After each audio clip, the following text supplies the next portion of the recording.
चीन के वज़ीर आज़म Li Keqiang ji chairman joint chiefs of staff committee टिनी हथियारबंद फौजन के सरबराहन से मुलाकात पाक चीन लागापन के वधीक मज़बूत बनाने जो अज़म मुलाकात दौरान बचाव और दहशतगर्दी बाबत मामलन ते भी ख्यालन दी वठ चीनी वज़ीर आज़म पारा दहशतगर्दी खिलाफ जंग में पाक फौज के किरदार की वाखाण।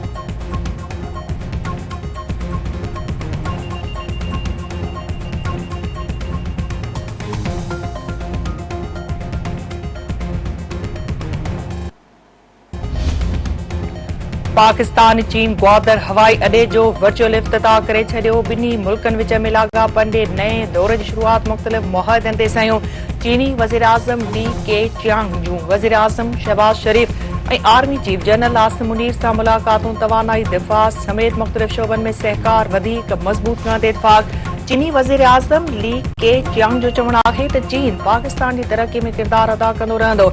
मनसूबो मुकम्मल करण में पाकिस्तान और चीन की फर्दी ताकत जूं कोशिशूं सारा जोगियूं आहिनि। वज़ीर आज़म शहबाज शरीफ जो चवण है तो सनद ज़राअत और वापार के शोबे में मुख्तलिफ मुआहदन ते सयूं कयूं आहिनि। बि तरफ़ मुआहदा बिन्ही मुल्कन में नए बाब जो इजाफ़ो आहिनि। मुआशी तरक्की के एजेंडा अॻिते वधाइण में चीन अहम किरदार अदा कयो।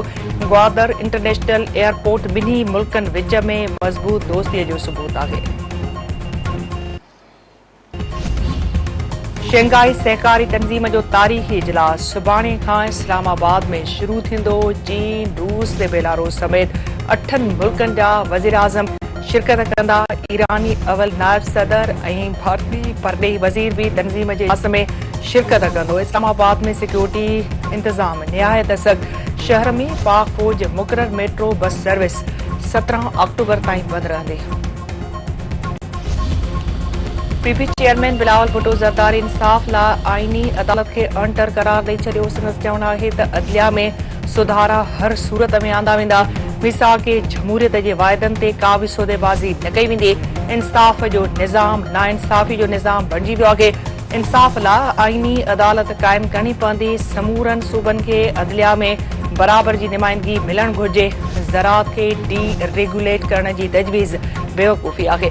ज़राअत के डी रेगुलेट करण बदिरां रेगुलेट करणो पवंदो। माफ़ियाऊं सनतकार वापारी ज़रई शोबे खिलाफ़ साज़िश करे रहिया आहिनि। हारी कार्ड जारी करण से मुल्की मैशत के फ़ायदो थींदो। सदर आसिफ अली ज़रदारी मुल्क में ज़रई इनकलाब आंदो। हर तबके जो माण्हू परेशान आहे। अवामी मफ़ादन लाइ फ़ैसिला करण घुर्जनि। IMF प्रोग्राम और मुआशी सूरतहाल बावजूद अवाम के रिलीफ फराहम कयो वियो आहे। पीपी चेयरमैन बिलावल भुट्टो ज़रदारी हारी कार्ड जो इफ्तिताह करे छॾियो। सिंध रवादारी मार्च ते वेशानी तशद्दुद खां पोइ पुलिस केस भी दाख़िल करे छॾियो। पुनल सारियो बख्शियल थलो सेफ समेजो ऐं बयान नामज़द रवादारी मार्च ते तशद्दुद खिलाफ सिंध सरापा एहतजाज। हैदराबाद सखर लाड़काने नौशेरे फिरोज बारा जाती तंगवाणी डोकरी बाड्र ऐं ॿियनि शहरनि में एहतजाजी मुज़ाहिरा। सुजान धुरिन जो चवण आहे त पुरअमन मुज़ाहिरे ते तशद्दुद वहशाणो ऐं आमराणो अमल आहे। तशद्दुद कंदड़ एहलकारनि खिलाफ कार्रवाई कई वञे। सिंध के वडे वज़ीर सैयद मुराद अली शाह सिंध रवादारी मार्च ते तशद्दुद ते माफ़ी वठी छॾी। संदसि चवण आहे त सिंध रवादारी मार्च ते तशद्दुद जो वाक़ियो अफ़सोस जोॻो आहे।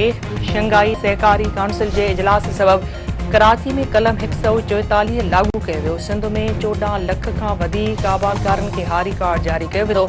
मुस्तक़बिल में कणक की ख़रीदारी भी हारी कार्ड ज़रिए कई वेंदी। सिंध के सान्यावंदन ऐं सिविल सोसाइटी रवादारी मार्च ते तशद्दुद के गैर जमहूरी ऐं आमराणो कदम करार ॾेई छॾियो। जामी चांडियो ॿियनि जो चवण आहे त पुरअमन मुज़ाहिरे ते तशद्दुद जमहूरी तारीख़ जो बदतरीन वक़्तु आहे। हुकूमत माफ़ी वठण खां पोइ अदीबनि ऐं दानिशवरनि ते केस दाख़िल कयो। PPMA ने डॉक्टर शाहनवाज़ के क़त्ल कंदड़ पुलिस एहलकारनि खे हार पाराया विया। पीपी कहिड़ी कार्रवाई कई रुगो कमेटियूं क़ाइमु करण ऐं जांच जे ऐलान सां मसला हल न थी सघंदा। ओबावड़ो के रोंती के कचेवार इलाके में अगूणे MPA शहरियार शहर की गाड़ीअ ते धाड़ेलनि की फायरिंग।